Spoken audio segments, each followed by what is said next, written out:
L'Union européenne peine toujours à s'entendre pour mettre en œuvre une réponse efficace à la crise des réfugiés, le défi le plus important pour les États membres depuis la crise de la dette. Alors que les partis d'extrême droite progressent dans de nombreux pays membres, l'Union européenne est-elle en mesure de mettre en place des réformes à long terme en faveur d'une politique commune d'asile? Mon invité ici, dans notre studio à Bruxelles, est au cœur des négociations de cette crise. Il s'agit du commissaire européen en charge de la migration et des affaires intérieures, Dimitris Avramopoulos. Monsieur le commissaire, qu'attendez-vous du sommet qui se déroule actuellement à La Valette, la capitale maltaise? Tout d'abord, pour clarifier la situation à propos de la crise des réfugiés et des questions migratoires, les pays africains doivent comprendre que tant que notre aide au développement se poursuit, nous devons obtenir dans le même temps leur soutien et leur aide pour gérer les problèmes migratoires. Ils doivent accepter les retours et les réadmissions dans leur pays. Et bien sûr, il faut travailler ensemble afin de mettre en place des voies légales pour ceux qui veulent venir en Europe. Au demeurant, je souhaite faire une annonce aujourd'hui. Dès le début de l'année prochaine, la Commission présentera, et je travaille beaucoup sur ce point avec mon équipe, un ensemble de propositions pour la migration légale parce que je veux être clair, l'Europe aura besoin à l'avenir de migrants.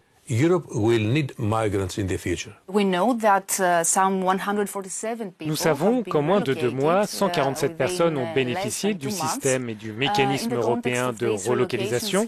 C'est peu. Pensez-vous qu'il est réaliste de relocaliser comme prévu 160 000 personnes dans les 2 prochaines années?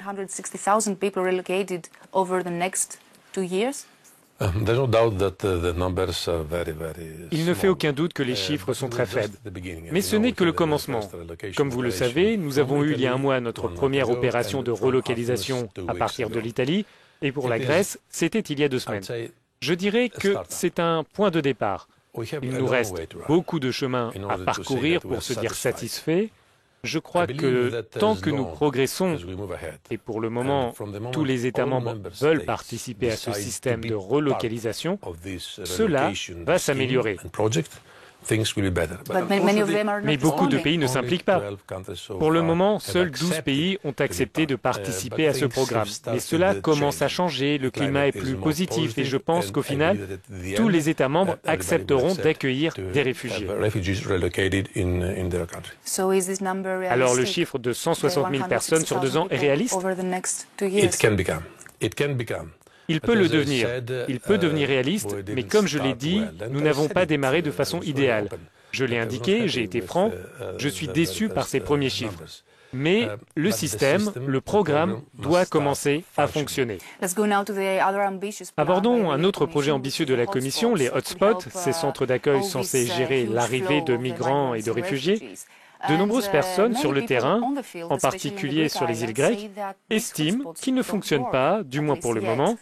Est-ce que la Grèce est préparée pour accueillir ces réfugiés alors que l'hiver arrive?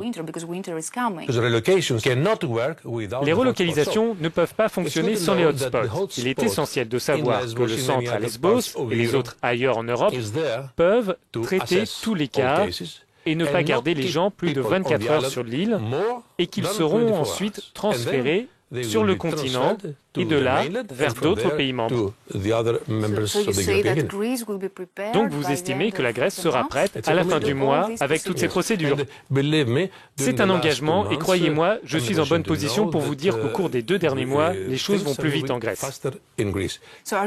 Vous êtes optimiste sur l'issue du sommet de La Valette? Il faut être optimiste dans ce genre de situation. C'est une opportunité unique de pouvoir discuter ouvertement. Espérons que cela ne soit pas un autre sommet où tout le monde parle et rentre chez soi sans avoir pris de décision. Monsieur